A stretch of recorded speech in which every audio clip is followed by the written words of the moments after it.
Hoje nós vamos dar sequência às nossas aulas. Vamos falar aqui, antes de iniciar as apresentações, vou falar um pouquinho para você sobre metabolismo mineral e lipídios. Não cheguei a preparar uma aula em si, estou com alguns slides aqui, vou passar e vamos discutindo ao longo da aula. Vocês estão me escutando? Aí, já que você está preparado, estudou bastante aí sobre o tema, né? E você já está com o microfone aberto, fala aí para ele o que são lipídios, Anderson. Então, professor, eu estudei bastante, mas deveria estudar mais, né? Na verdade, lipídios, né, em si são gorduras, e hoje na utilização em gado de leite, principalmente de alto desempenho, então ele está sendo muito usado, né? A questão das gorduras insaturadas. E assim, é um tema relevante porque tem essa relação, né? Quantidade e forma de uso, né, em relação a carboidratos, no caso, né, não estruturais e volumoso. Mas, assim, era só mesmo para a gente posicionar. Tudo bem.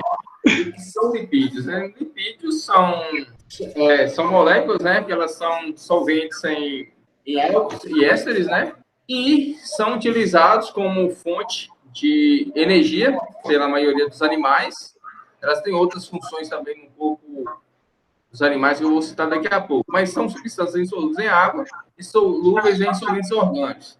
Normalmente, os lipídios são compostos. Isso aqui, gente, não é que são exatamente 90% de triglicerídeos e 10% de glicerol, também tem outros componentes. Mas, em grande sua maioria, os ácidos graxos, componentes que são as gorduras, né, que são os lipídios, ácidos graxos, eles são compostos por 90% de triglicerídeos e 10% de glicerol em média.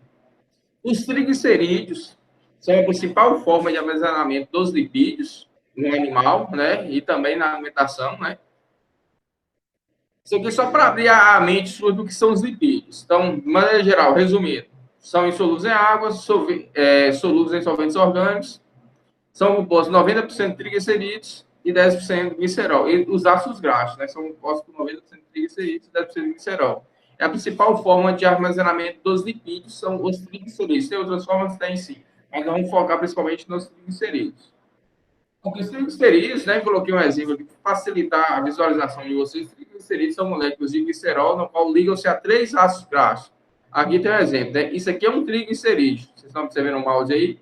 Que é uma molécula de glicerol ligada a 3 ácidos graxos. Arley, você não assusta não, viu, Arley? É bem tranquilinho. Então, um triglicerídeo nada mais é do que isso. O glicerol, gente, mas vocês estão observando aí, tem uma molécula de glicerol ligada a 3 moléculas de ácido graxo. Esse glicerol, pessoal, ele é 100% digestível no rumen. Os ácidos graxos vão ter outros efeitos que a gente vai citar daqui a pouco. Muita presença de duplas ligações, né? Que são as insaturações. Os ácidos graxos são classificados em 3 grupos: saturados, monoinsaturados e poliinsaturados. Se eu fosse dar uma prova, Pierre, mas fala mais alto, Pierre, seu microfone está bem baixo. Se eu desse uma prova e falar assim, quais são os grupos de lipídios, né, de ácidos graxos, que são mais tóxicos para as bactérias ruminais? Os saturados, monoinsaturados ou poliinsaturados? Qual desses 3 grupos apresenta maior toxicidade às bactérias ruminais? Ou proteína microbiana? Ou os micro-organismos ruminais? Posta aí para mim, galera. Todo mundo responde no chat. Se participarem, beleza. Se não participarem, eu vou dar uma prova em dezembro, viu? Sobre os metabolismos. Muito bem, nada como uma negociação, né? Os mais tóxicos, Pierre colocou são saturados, Arley os poliinsaturados, o Arley no caso é de Marcos, né? Saturados, Paulo, poli. Tá bem dividido aqui, uns falam que são os poli, outros são os saturados. Mas vamos imaginar, o que diferencia basicamente, pessoal, os poliinsaturados dos saturados? São as ligações, né? Essas ligações duplas aqui, ó. Os insaturados, tanto os monos como os poli, eles têm umas ligações duplas. Mas na prática, significa mais ou menos assim, na prática, esses mono e poliinsaturados, em temperatura ambiente, eles são fluidos. Eles apresentam uma liquidez, mas eles são fluidos em temperatura ambiente.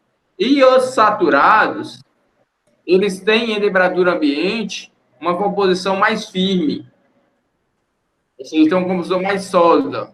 Então, saturados, uma composição mais sólida. Mono e poliinsaturados, uma composição mais fluida. O que vai depender, vai variar tanto essa variação de líquido para sólido é a quantidade de mono e poliinsaturados. Quanto mais mono e poliinsaturados tiver, mais fluido vai ser esses ácidos graxos.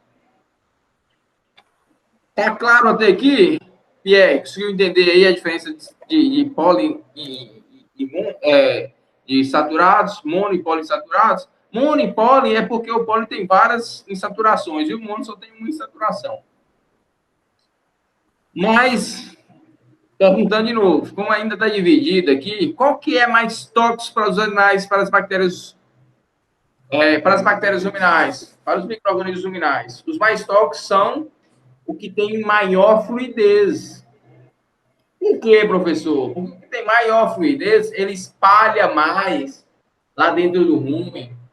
Ele reveste as partículas de fibra, as partículas de alimento por óleo, por essa gordura.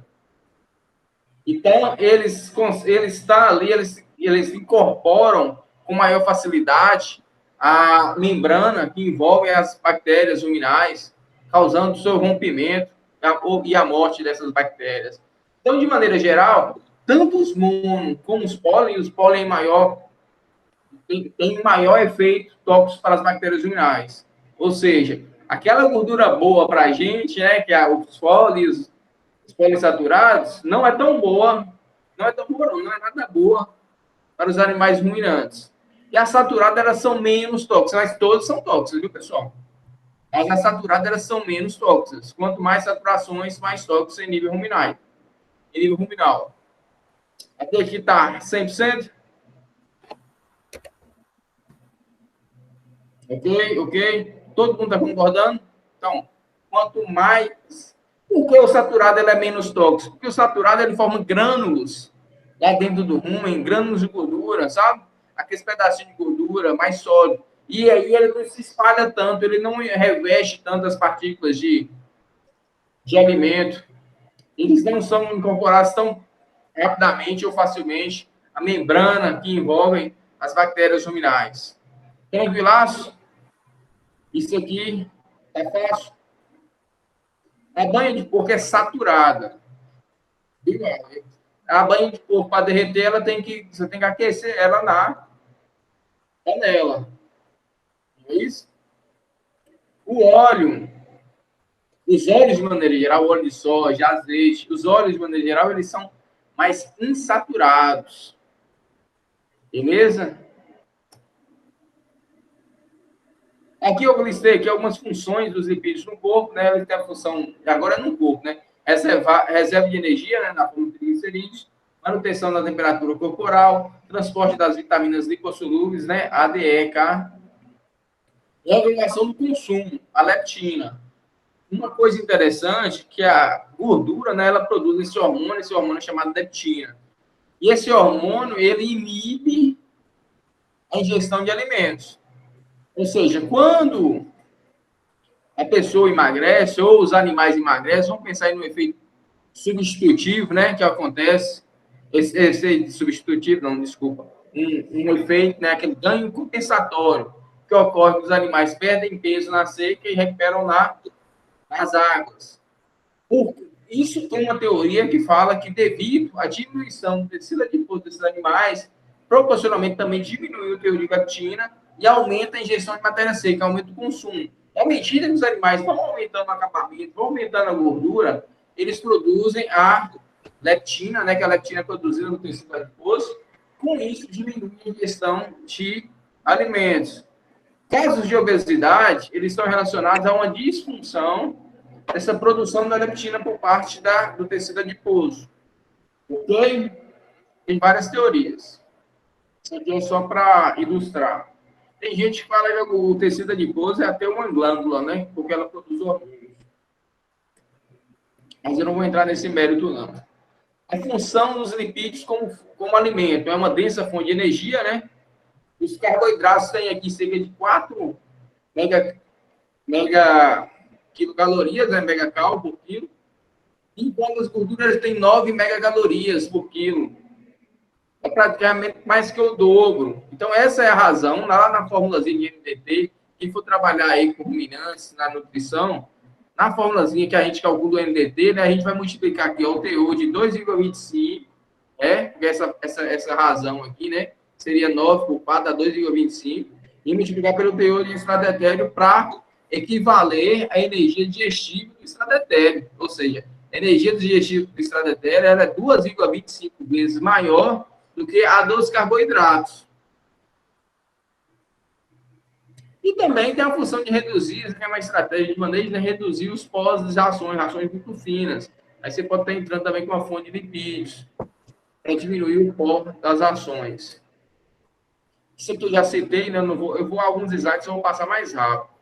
Até mesmo porque o tempo da serra tá curto. Isso aqui eu já expliquei já. Aqui tem alguns exemplos aí de alguns ácidos graxos, né, com ligações saturadas, monoinsaturadas, poliinsaturados. Os mais famosos aí é o linoleicos poliinsaturados, o linolênico, os ômegas, né? Ômega 3, ômega 6, ômega 9. Os ômegas são os poliinsaturados mais famosos, porque tem uma teoria que fala que eles são anticancerígenos, eles são antioxidantes e por aí vai.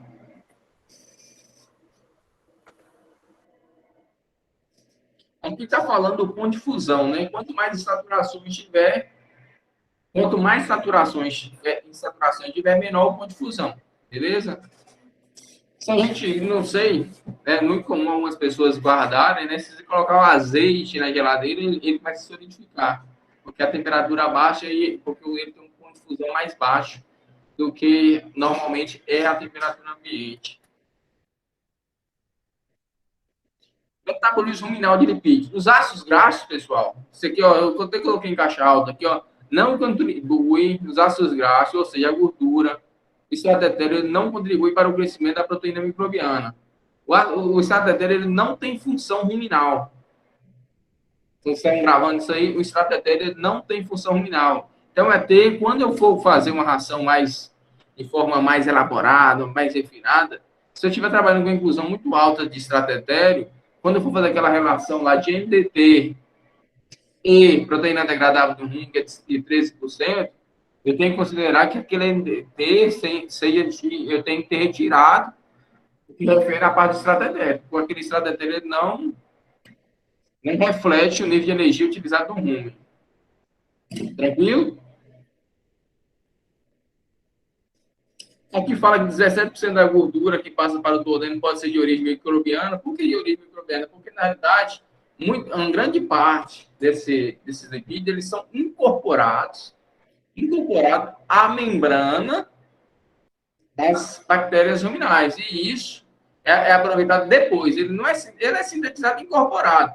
O excesso causa o rompimento dessa membrana e a morte dessas bactérias ruminais.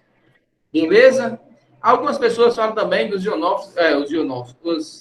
lipídios têm efeito ionófilo. Por quê? Porque as bactérias metanogênicas elas são mais sensíveis aos lipídios do que as bactérias gram-positivas e gram-negativas. Dessa forma, diminui a emissão de gases do efeito estufa. Acho que tem um slide na frente que fala sobre isso. Beleza? Embora as metanogênicas, que eu falei ali, né, as metanogênicas são gram-positivas. As que mais interessam para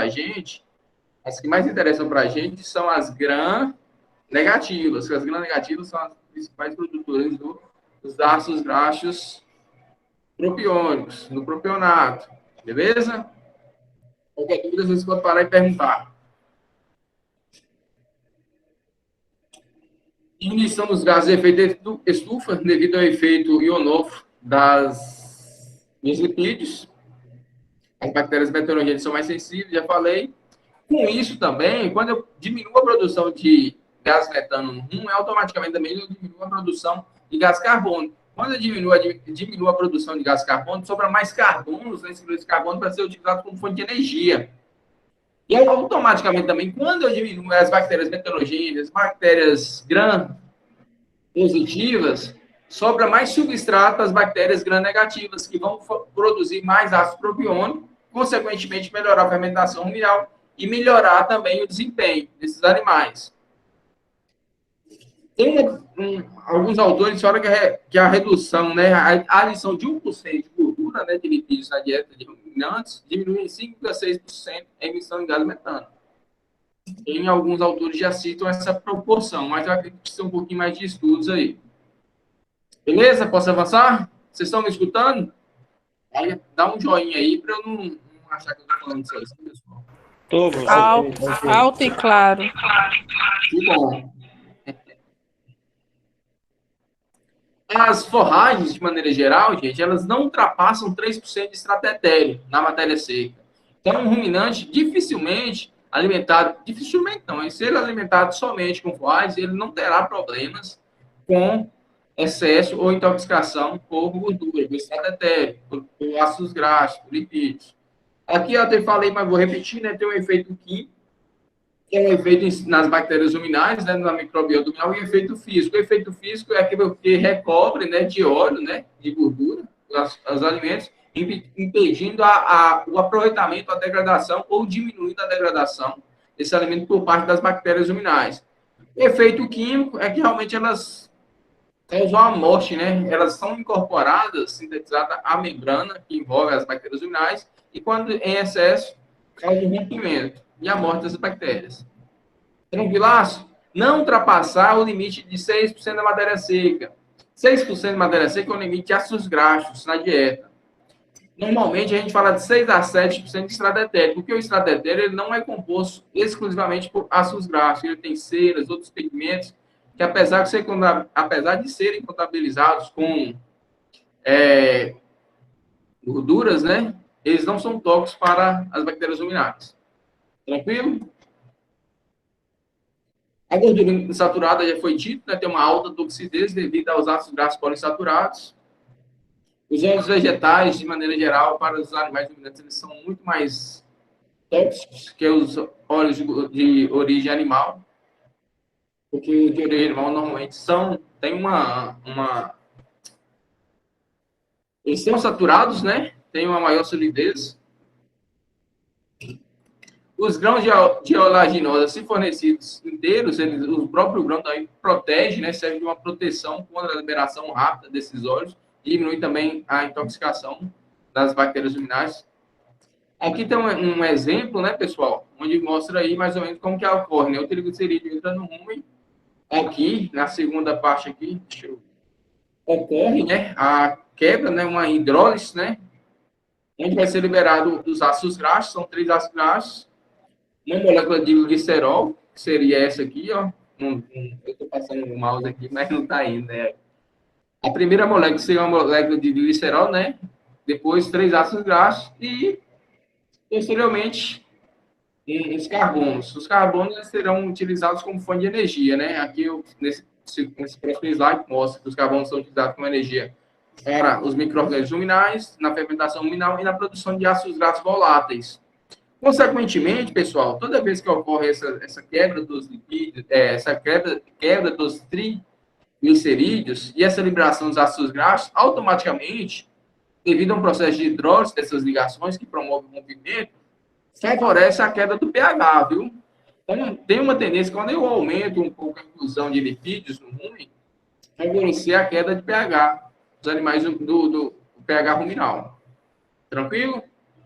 Estamos avançando. Eu estou falando rapidamente, mas se tiver muito rápido, vocês me avisam. Oi. Repete a parte do pH aí, que passa o trem aqui na rua, eu não ouvi direito, não. Fazendo um favor? Tá na rua, rapaz. Não, a janela que é virada para a rua, que aí deu interferiu. Eu estou meio desanimado, minha cabeça está doendo, tá ruim. Beleza. Aqui eu tenho uma molécula de triglicerídeo, né? O lipídio aqui é o triglicerídeo, como apresentado. Aí ocorre a hidrólise. Essa hidrólise visa quebrar, né, separar o triglicerídeo em uma molécula de glicerol e 3 de ácidos graxos. Tá vendo? Que teve esses Hzinho aí vermelhinho, é uma hidrólise onde favorece a quebra, né? Eu estou separando o glicerol dos ácidos graxos. Quando eu produzo aí 3 moléculas de ácido graxo, automaticamente o pH ruminal já tende a dar uma diminuidinha, porque ocorreu um processo de hidrólise e aumentou os íons de H. Né? Toda vez que aumenta os íons de H, né, o processo de hidrólise produz aí os ácidos graxos, automaticamente o pH tende a cair um pouco. Ficou claro? Tranquilo. Valeu, obrigado. Luiz. Luiz, Fernando, pronto. Professor, já pegando o Valeu, gancho de Luiz aí, vamos aproveitar aqui. Professor, qual a interferência aí do que é ácido graxo esterificado e ácido graxo não esterificado? No caso do pH ruminal, tem alguma interferência? Não? O que cada um representa? Aí? Ácido graxo esterificado e não esterificado? Não esterificado. No pH não faz diferença, não. Inclusive, para as bactérias ruminais, não faz diferença se é esterificado, se não é esterificado, é a mesma coisa. Todas são tóxicas. Inclusive, aquele limite lá de 6%, ele não considera nem se é saturado ou se é insaturado. O esterificado e não esterificado está relacionado às insaturações, viu, pessoal? Tranquilo, obrigado. Aqui um resuminho, né? Limite de até 6% da matéria cíclica total da dieta. Isso aqui de ácidos graxos. Mínimo. Por que tem esse 18% de fibra bruta? Toda vez que eu trabalho com alto teores de óleo, né, na dieta de animais ruminantes, alto teores de lipídios, eu preciso manter o mínimo de fibra, porque a fibra ela estimula a mastigação, porque a fibra ela tende a manter o pH mais alto e diminuir problemas de acidose. Favoreço, né, o pH mais alto, ele favorece a biohidrogenação e a formação de sabões de cálcio. O que seria a biohidrogenação e formação de sabões de cálcio? Fala aí para mim, pessoal.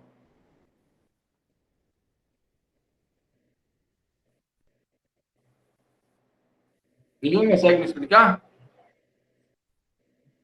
Tanto a biohidrogenação como a formação de sabões de cálcio são formas de defesa das bactérias ruminais contra as gorduras, né? A biohidrogenação nada mais é do que pegar um lipídio insaturado, né, um poliinsaturado ou um monoinsaturado e saturar ele. Vai satura. A biohidrogenação é o quê? Vai lá e coloca um H, conserta aquela dupla ligação, pega aquela dupla ligação, converte em uma ligação, satura, coloca uma Hzinha aqui de um lado, uma Hzinha aqui do outro, aí fica hidrogenizado e ao invés de ser uma molécula de lipídio insaturada, ela se torna uma molécula saturada, ou seja, não adianta a gente dar gordura insaturada para as bactérias ruminais, com intuito, exemplo, tem vários pesquisadores, né, que fizeram o quê? Aquela onda que teve uns anos atrás de ômega 3, ômega 6, ômega 9, o pessoal queria fornecer na dieta de vacas leiteiras o ômega, né, para aumentar o teor desse ácido graxo, que é benéfico à saúde dos humanos, no leite. Mas teve insucesso nisso, porque fornecia lá os ômegas, que são poliinsaturados, são ruins, chegavam nas bactérias ruminais, numa tentativa de se defender, que saturavam.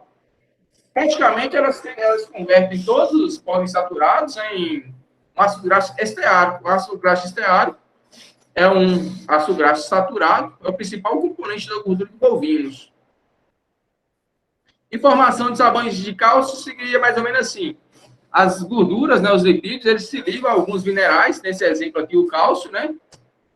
Pode ser outros minerais, tem alguns minerais que têm afinidade com a gordura, e ao se ligar, essa gordura, ao se ligar com esses minerais, ela diminui a absorção dela por parte das bactérias ruminais, porque as bactérias ruminais, apesar de não utilizar para o seu crescimento, elas sintetizam e incorporam a sua molécula os lipídios.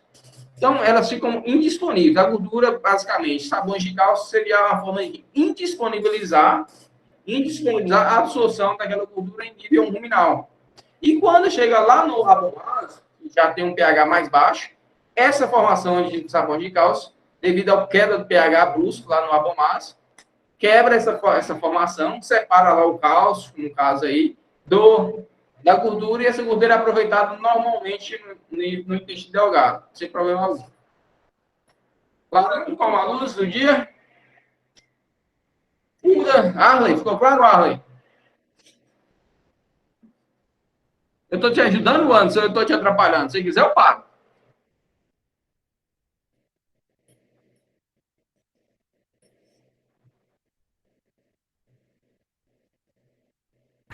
Não, professor, vai seguindo aí que vai clareando também para a gente entrar nas apresentações.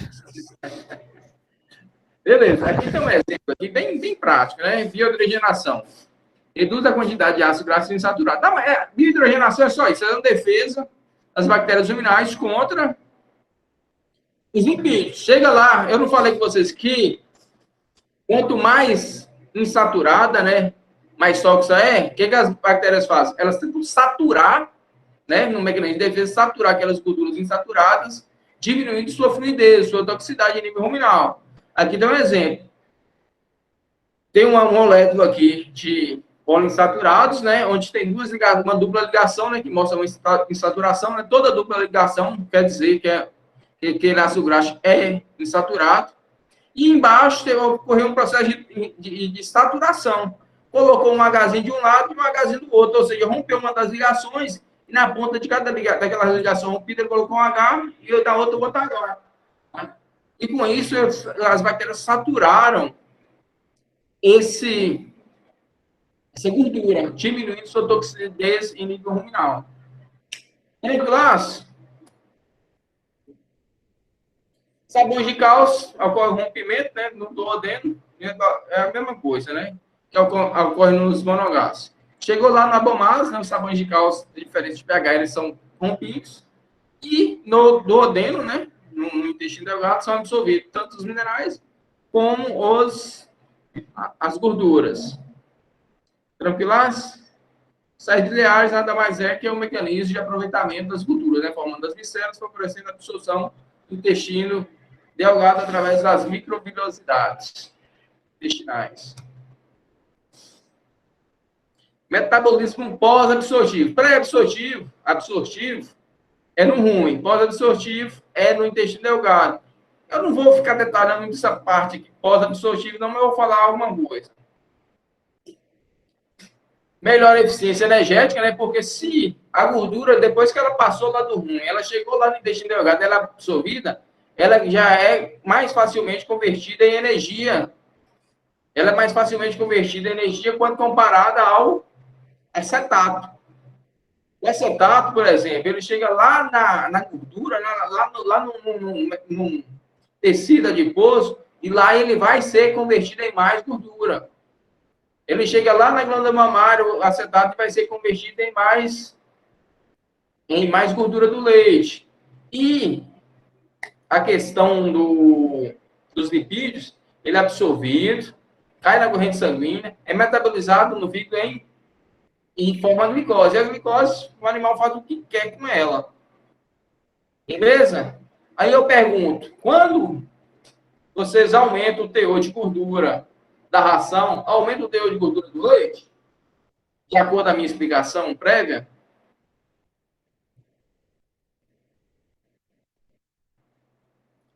Não? Quem mais responde, gente? Segundo o meu trabalho aqui também não. Quer dizer, quando eu aumento o teor, justamente por conta disso, eu não aumento. Quando eu aumento o teor de gordura da ração, eu aumento o quê? Os níveis de glicose sanguínea. A glicose sanguínea vai ajudar na produção de carne, na produção de leite, mas não a gordura periférica, tanto de animais de corte, como na gordura do leite de animais leiteiros. Tranquilaço? Nesse caso aí seria a fibra, né, professor, que é responsável por essa gordura lá, não? A fibra, sim, porque a fibra ela vai acetato, e o acetato que é precursor dessas gorduras periféricas, no caso da gordura do leite, no caso da gordura da cobertura. E o propionato é fonte de glicose. Beleza. Vai, no caso, ia aumentar a produção de leite e o ganho de carne, animais de corte.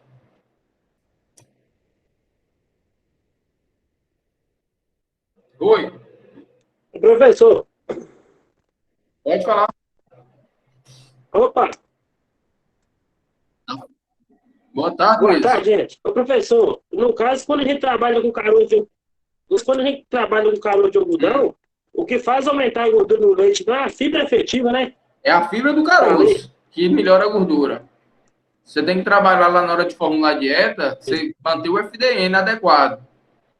Você manter a gordura do leite. A gordura do leite, Luiz, você trabalha muito em campo, Você formular, é muito importante, Luiz, você formular e formular também para FTN. Você não tem excesso de gordura e nem falta. Você também pode conversar com o produtor, né? Depende muito do objetivo dele. Mas principalmente num sistema aí mais intensivo, semi-intensivo, você formular para o FDN vai ajudar muito você não ter desperdício de energia para produção excessiva de gordura. É importante você calcular esse formular para FDN também, porque você não vai ter excesso de gordura e vai aumentar a produção de leite naturalmente. É uma dica. Nada que ajude. Podemos seguir? Ah, ajuda. A disposição dos ácidos graxos na gordura. Normalmente, aquela gordura de marmoreio é formada por ácidos graxos mais insaturados. E normalmente a gordura de cobertura dos animais ruminantes ela é formada por ácidos graxos saturados, principalmente o esteárico. Pessoal, isso tem um mecanismo, né? Aí quando aquela gordura de marmoreio, ela está mais protegida, o animal não gosta muito dela, não. Ele prefere utilizar a gordura de cobertura como fonte de energia, que é uma gordura menos tóxica para os animais, embora, no caso, quando já está depositado lá no animal, não tem nada a ver mais com isso. Mas em questões de facilidade de absorção, ele prefere utilizar as gorduras de cobertura, inicialmente. Ô, Domingo, repete aí, eu não entendi não, a gordura de marmoreio? As gorduras de marmoreio, elas são mais caracterizadas, em grande sua maioria, por ácidos graxos insaturados. E a gordura de cobertura, elas é mais caracterizada por ácidos graxos saturados. Normalmente, os oleicos, né, o oleico é o principal componente da gordura de marmoreio, e o esteárico é o principal componente da gordura de cobertura.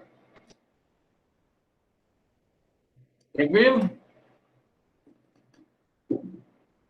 Não vou entrar nesse detalhe aqui. Aí a absorção, já falei alguma coisa disso. Aqui é a suplementação lipídica, né, através de grãos de oleógenos. Para vocês terem ideia, esse quadro aqui, na primeira linha, tem aqui, óleo vegetal. Tem os ácidos graxos, né, mais glicerol. A digestibilidade do óleo vegetal é de 86%. 100% do óleo vegetal extrato etérico. Olha o NDT. O NDT converte, então, o óleo vegetal, né, o extrato etéreo, em 184% de NDT, de energia. Só para vocês terem noção, o tanto que é calórico. Eu gosto muito do óleo, de maneira geral, das fontes de gordura, para ajudar eu fechar rações altamente energéticas. Porque quando eu consigo fechar, eu não estou conseguindo fechar a ração para energia e não limitar o consumo, porque a energia poderia estar entrando ali com algumas outras fontes, né? Como a própria fibra, a fibra de digestibilidade, né? A polpa cítrica, outros ingredientes. Mas isso aí é limitar o consumo do animal. Quando eu não quero limitar o consumo e preciso fechar a energia, é uma ótima estratégia utilizar fontes de gordura, lipídios. Então, eu trabalho com animais de alta produção. Isso aqui eu coloquei mais para exemplificar só, viu? Vantagem lipídios, menor incremento calórico.